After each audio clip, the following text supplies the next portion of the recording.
आज के इस वीडियो में आप सभी का स्वागत है और आप पढ़ रहे हैं बिजनेस स्टडी।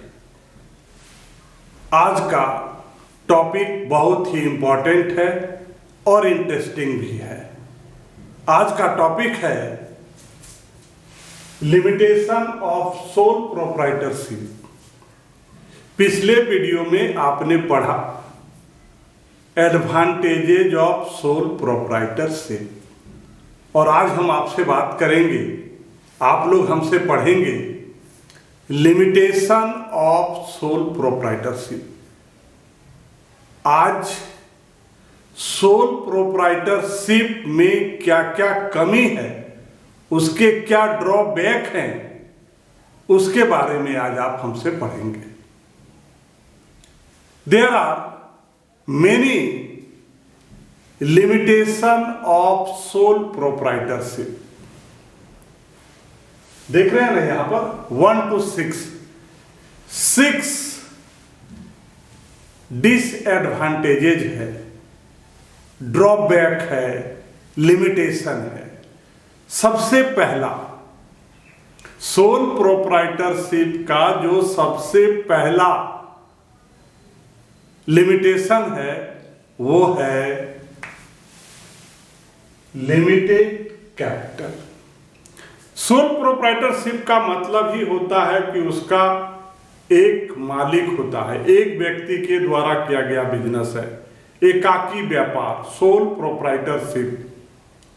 तो एक व्यक्ति की जो कैपेसिटी होती है, कंपेयर अगर हम 2-3 व्यक्ति की बात करेंगे तो कम ही होगा। इसलिए यहां पर जो कैपिटल होता है वो लिमिटेड होता है, पहला लिमिटेशन। दूसरा क्या है, uncertain life. Sole proprietorship business का जो लाइफ है वो अनसर्टेन है। एक व्यक्ति है, अगर बिजनेस नहीं चला तो बंद हो गया, डेथ हो गया या और भी किसी तरह का इंसॉल्वेंट हो गया, तो ऐसे में क्या हो जाएगा, बिजनेस बंद हो जाएगा। इसलिए इसका दूसरा लिमिटेशन है अनसर्टेन लाइफ। तीसरा अनलिमिटेड लायबिलिटीज, लेकिन इसमें जो लायबिलिटी है वो अनलिमिटेड है, लिमिटेड कैपिटल है। और लायबिलिटी की अगर हम बात करेंगे तो यहां पर क्या है, अनलिमिटेड लायबिलिटी है, बहुत सारा जिम्मेवारी है, एक व्यक्ति है। इसका जो लायबिलिटी होती है वो क्या होती है, अनलिमिटेड है। ये सब ड्रॉबैक है सोल प्रोप्राइटरशिप का। लिमिटेड मैनेजेरियल एबिलिटी, इसमें जो मैनेजेरियल एबिलिटी है वो भी लिमिटेड है, इसलिए कि यहां पर इसका ओनर जो है वो सिंगल व्यक्ति है। तो एक व्यक्ति कहां कहां ध्यान रखेगा, क्या क्या करेगा। इसलिए सोल प्रोप्राइटरशिप में जो मैनेजेरियल एबिलिटी होती है वो क्या होती है, लिमिटेड होती है। नंबर 5, और इसमें जो डिसीजन होता है वो अनसाउंड है, सेल्फ डिसीजन लेना है, किसी से पूछना नहीं है। इसलिए कोई जरूरी नहीं है कि डिसीजन सही हो, कभी कभी गलत भी हो जाता है। And number 6, non ability of economise of large scale. और इसमें लार्ज स्केल में बिजनेस करने में क्या होता है, प्रॉब्लम आता है। ये जो non availability of economise of large scale, बड़ी मात्रा में इस बिजनेस को करने के लिए जो रिक्वायरमेंट है उसकी फुलफिल नहीं हो पाती है। तो ये there are 6 disadvantages of sole proprietorship. अब हम एक एक करके उसको डिटेल में एक्सप्लेन करेंगे। तो सबसे पहले बात आती है लिमिटेड कैपिटल की। सोल प्रोप्राइटरशिप का जो पहला लिमिटेशन है, पहला ड्रॉबैक है, वो क्या है, लिमिटेड कैपिटल है। सोल प्रोप्राइटरशिप का जो कैपिटल होता है वो क्या होता है, लिमिटेड होता है। The financial resources which a sole trader can raise are limited. Sole trader के लिए जो फाइनेंशियल रिसोर्सेस की बात होती है वो क्या है? लिमिटेड है। He can either depend on his personal resources और on his borrowing capacity. Capital कहां से आएगा? इसके पास दो ही ऑप्शन है, एक या तो खुद से या दूसरा किसी से कर्जा लेकर के। सोल प्रोप्राइटरशिप में जो हम लिमिटेड कैपिटल की बात करते हैं तो उसका कारण क्या है? सिंगल बंदा है तो पहला ये जो कैपिटल रेज करेगा खुद से करेगा, अपना रिसोर्सेस से करेगा, और दूसरा किसी से क्या होगा? उधार लेगा, कर्जा लेगा। इसके पास दो ही रिसोर्सेस है, तीसरा नहीं है। The borrowing capacity depend on his asset and credit. ठीक है, अपना जो कैपिटल लगाया वो अपनी कैपेसिटी की बात है, लेकिन जो उधार लेने की बात है, किसी से बोरो लेने की बात है, ये डिपेंड करता है कि उसका कैपेसिटी क्या है, उसके पास एसेट कितना है, उसी के अनुसार उसको कोई उधार देगा। अभी हमने थोड़ी देर पहले कहा कि लिमिटेड कैपिटल इसलिए है कि ये अपना रिसोर्सेस का यूज करेगा, दूसरा किसी से उधार लेगा। तो इसको कोई उधार कब देगा? जब उसका उस तरह का एसेट होगा या क्रेडिट चुकाने की उसमें एबिलिटी होगी, तभी इसको कोई उधार देगा। The limitation of financial resources may put hurdle in the way of expenses of the business।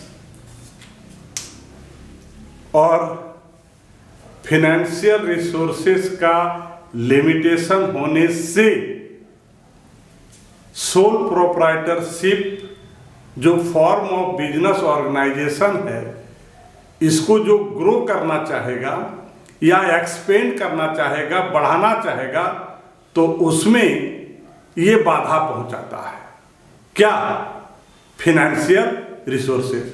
क्योंकि सोल प्रोप्राइटरशिप में जो कैपिटल होता है वो क्या होता है? लिमिटेड होता है। ये तो पहला डिमेरिट हुआ। अब हम दूसरा की बात करते हैं, अनसर्टेन लाइफ। सोल प्रोप्राइटरशिप जो फॉर्म ऑफ बिजनेस ऑर्गेनाइजेशन है, इसका लाइफ निश्चित नहीं है। कब बंद हो जाएगा ये कोई नहीं कह सकता। सोल प्रोप्राइटरशिप का जो दूसरा डिमेरिट है वो क्या है? Uncertain life. इसका लाइफ निश्चित नहीं है, कभी भी किसी भी समय ये बंद हो सकता है। The sole trader may be compelled to the close down his business if he is not successful in the line of the business undertaken by him।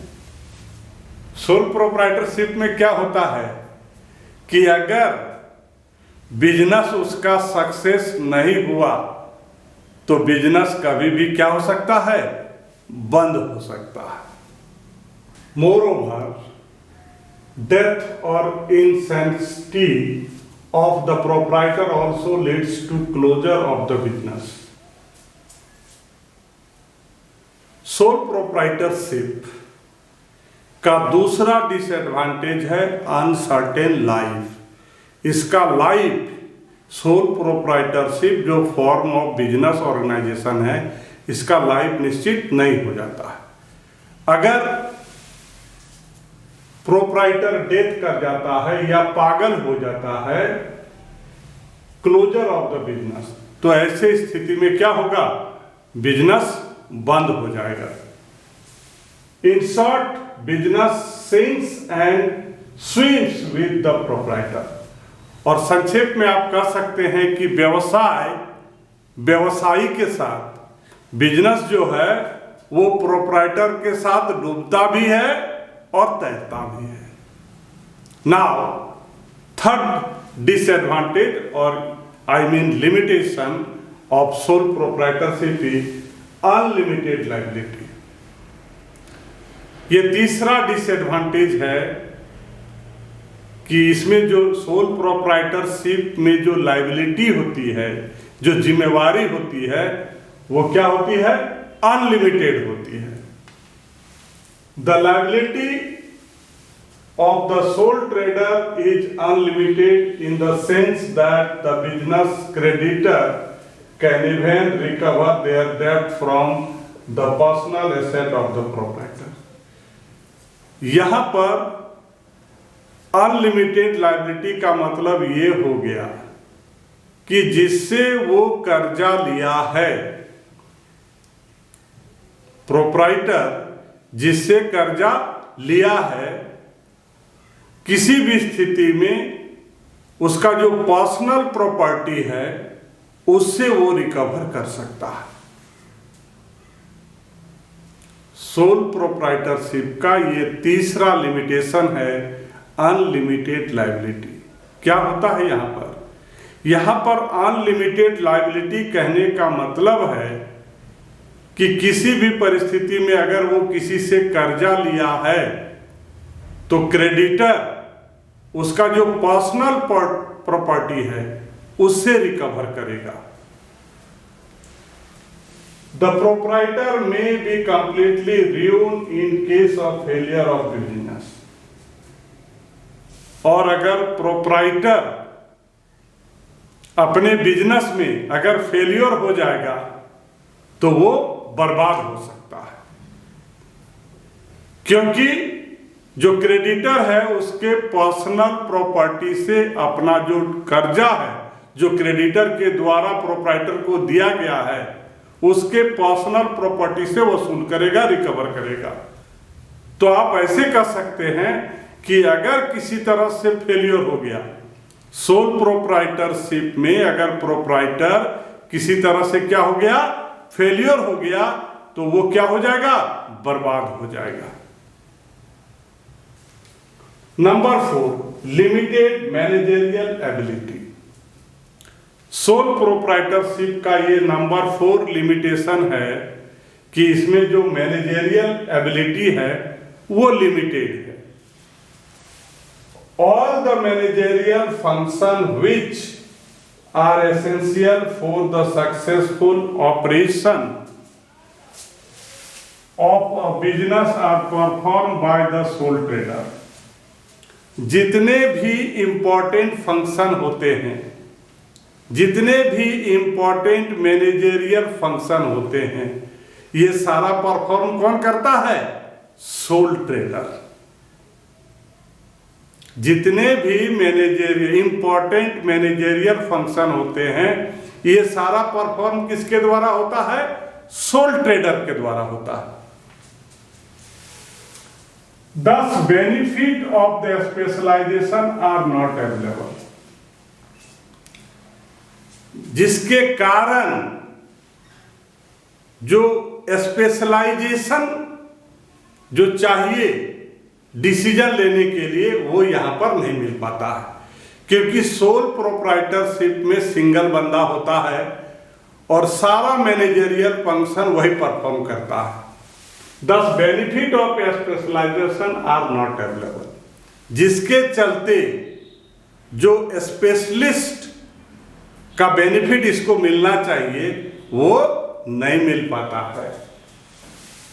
Moreover, the individual may not be able to perform all the managerial function because of limitation of time, energy, skill and individual. इतने function होते हैं किसी business में जो एक व्यक्ति के द्वारा संभव नहीं है। कारण क्या है? एक व्यक्ति के द्वारा संभव नहीं है, उसका कारण ये है कि उसके पास लिमिटेड टाइम है, लिमिटेड एनर्जी है, लिमिटेड स्किल है और लिमिटेड सोचने की शक्ति है। इसलिए हम कह सकते हैं कि सोल प्रोप्राइटरशिप में जो मैनेजरियल एबिलिटी होती है वो क्या होती है? लिमिटेड होती है। अब हम बात करते हैं नंबर 5 लिमिटेशन का सोल प्रोप्राइटरशिप का, अनसाउंड बिजनेस डिसीजन। यहां पर ज्यादातर डिसीजन गलत लिया जाता है। सोल प्रोप्राइटरशिप में अगर हम डिसीजन की बात करेंगे तो क्या होता है? ज्यादातर आप देखिएगा कि यहां पर डिसीजन क्या होता है? गलत होता है। हम लोग कहते हैं ना, एक से भले दो। हम लोग अक्सर कहते हैं एक से भले दो, और अकेला वो जब भी डिसीजन लेगा तो नॉर्मली क्या होता है? गलत ही डिसीजन होता है, अनसाउंड डिसीजन होता है। तो ये नंबर 5 लिमिटेशन है सोल प्रोप्राइटरशिप का। The chances of taking unsound और wrong decision are quite high in sole trading concern. ज्यादातर ऐसा देखा गया है कि सोल ट्रेडिंग में जो डिसीजन होता है वो रॉन्ग होता है, और वो भी थोड़ा बहुत नहीं, बहुत बड़ी गलती हो जाती है। This is because of the fact that sole trader takes all the decision of the business. इसका कारण ये है कि बिजनेस के जितने भी सारे डिसीजन हैं वो प्रोप्राइटर खुद लेता है। गलत होने का क्या कारण है? कि जितने भी डिसीजन इस बिजनेस में लिया जाता है, सोल प्रोप्राइटरशिप में जितने भी बिजनेस डिसीजन लिया जाता है वो सोल प्रोप्राइटर खुद लेता है, जिसके चलते यहां पर जो मिस्टेक होता है क्वाइट हाई होता है, बहुत बड़ा होता है। He is not assisted by anyone while taking decision, this may leads to wrong decision। और जब यह डिसीजन लेता है तो उसको किसी के द्वारा किसी तरह की मदद नहीं मिल पाती है, क्योंकि सोल प्रोप्राइटरशिप में जो प्रोप्राइटर होता है वो सिंगल होता है, और जब किसी के द्वारा डिसीजन लेने में मदद नहीं मिल पाती है तो वहां पर डिसीजन लेने में क्या हो जाता है? गलती हो जाती है। Number 6, non ability of economise of large scale. इसमें जो बचत की बात करते हैं वो बहुत कम होता है। This is the 6th limitation of sole proprietorship. Since the scale of operation is relatively small, sole proprietorship जो बिजनेस होता है, कंपैरेटिवली अगर हम दूसरे फॉर्म ऑफ बिजनेस ऑर्गेनाइजेशन की बात करेंगे तो ये बहुत ही छोटा स्केल में इसका ऑपरेशन होता है, बिजनेस होता है। The sole trader can not avail the benefit of the all business opportunity. Sole proprietorship, soul trader में, सोल प्रोप्राइटरशिप में क्या होता है? बिजनेस का जो भी बेनिफिट होता है वो सारा अवेल नहीं कर पाता है, क्योंकि इसका जो स्तर होता है बिजनेस का वो छोटे पैमाने पर होता है। इसलिए बिजनेस के जितने भी बेनिफिट्स होते हैं उसका सारा ये बेनिफिट अवेल नहीं कर पाता है, क्योंकि सोल प्रोप्राइटरशिप रिलेटिवली अगर हम किसी भी फॉर्म ऑफ बिजनेस की बात करेंगे तो उससे ये क्या होता है? छोटा होता है। Moreover, because of a small scale operation, चूंकि यहां पर बिजनेस छोटे स्तर में होता है, the trader is not able to reap the economies of large scale production. छोटे स्केल में होने के चलते जो बिजनेस का जो बेनिफिट है, लार्ज स्केल में जो प्रोडक्शन होता है, purchasing and marketing, the trader is not able to reap the economies of large. छोटे स्तर में होने के चलते क्या होता है कि जो लार्ज स्तर में जब प्रोडक्शन होता है, मार्केटिंग होता है, तो उसका जो बेनिफिट है, उसमें जो बेनिफिट है वो बेनिफिट सोल ट्रेडर अवेल नहीं कर पाता है। आप ऐसा कह सकते हैं कि सोल ट्रेडर में क्या होता है, non ability of economise of large scale, मतलब लार्ज स्केल में जो रिसोर्सेस है उसका बचत नहीं हो पाता है। डियर स्टूडेंट, आप अभी हमसे पढ़ रहे थे limitation of sole proprietorship. Video को देखते रहिए, इससे भी इम्पोर्टेंट और अच्छा वीडियो हम आपके लिए बना रहे हैं। हमारी कोशिश होगी, आसान भाषा में हम पढ़ाने का कोशिश करते हैं जिससे आपको समझ में आ रहा होगा, और भी हमारी कोशिश होगी जिससे आप आसानी से हमारी बातों को समझ सकते हैं। चैनल को सब्सक्राइब कीजिए फॉर फर्दर नोटिफिकेशन। आज का टॉपिक हम यही समाप्त करते हैं। आपका दिन शुभ हो। धन्यवाद।